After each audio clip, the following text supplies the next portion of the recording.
శాసనసభ ఎన్నికల గిట్టే BJP BRS ఒకటి, బీజేపీ బీఆర్ఎస్ ఒకటి. సక్సెస్ అయ్యారు కాంగ్రెస్ పార్టీ వాళ్ళు.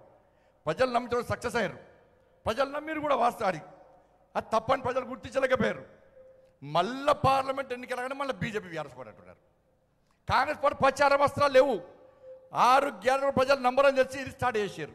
ఇక ఎన్నికల ముందు శాసనసభ ఎన్నికల ముందు వాస్తవంగా జరిగింది ఏంటి అంటే, శాసనసభ ఎన్నికల ముందు బీఆర్ఎస్ పార్టీకి సంబంధించిన కొంతమంది మంత్రులు భారతీయ జనతా పార్టీలో చేరుతాను సార్, ఈ కేసీఆర్ ముఖం పెట్టుకొని ఓట్ల కోసం పోతే ప్రజలు చీతు అంటున్నారు, ఈ కేసీఆర్ ముఖం పెట్టుకొని ఓట్ల పోయే పరిస్థితి సార్, మాకు నరేంద్ర మోడీ ముఖం కావాలి సార్, నరేంద్ర మోడీ కావాలి సార్ మాకు అని చెప్పి చాలామంది బీఆర్ఎస్ పార్టీ మంత్రులు బీజేపీలో చేరడానికి వచ్చారన్న వాస్తవం కూడా నాకు కలిసినప్పుడు.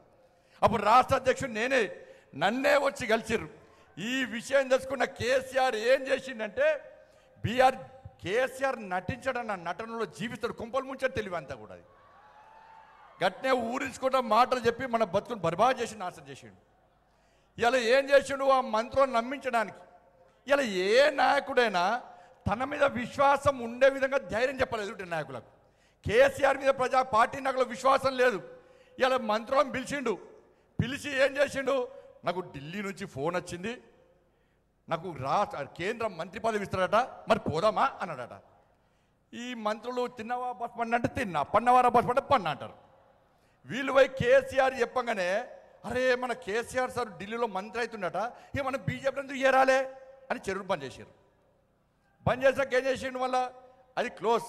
మళ్ళీ ఇప్పుడేం చేసిండు, ఈయనకట మోడీ గారు ఫోన్ చేశారు పోటీగానికి. నాకు ఈయన పార్టీ గింత పార్టీ పార్లమెంట్లో పార్టీ నుంచి పోటీ చేయడానికే ఎవరు వస్తలేరు. పార్టీకి పార్లమెంట్లో అభ్యర్థులే గెలుస్తలేరు, పోటీ చేయడానికి ఎవరు లేరు.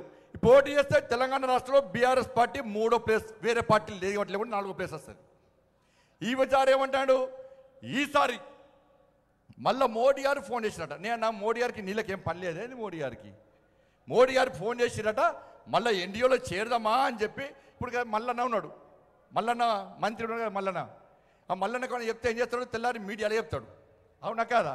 ఇట్లా కొంతమంది ఎమ్మెల్యేలు ఉన్నారు, ఈ మీడియాలో ఓపెన్గా మాట్లాడటంలో పిలుస్తాడు కేసీఆర్. పిలిచి నాకు మోడీ గారు ఫోన్ చేసిరు, ఎన్డీఏలో కలుద్దామంటున్నారు, కలుద్దామా అనేసరికి మళ్ళీ చర్చ స్టార్ట్ అయింది. బీజేపీ బీఆర్ఎస్ చర్చ స్టార్ట్ అయింది. కాబట్టి దయచేసి కేసీఆర్ మాయమాటలు నమ్మకండి. ఇవాళ ఎట్టి పరిస్థితుల్లో కార్యకర్తలందరూ సిద్ధం కావాల్సిన అవసరం ఉంది. తెలంగాణ రాష్ట్ర ప్రజలు కూడా భారతీయ జనతా పార్టీకి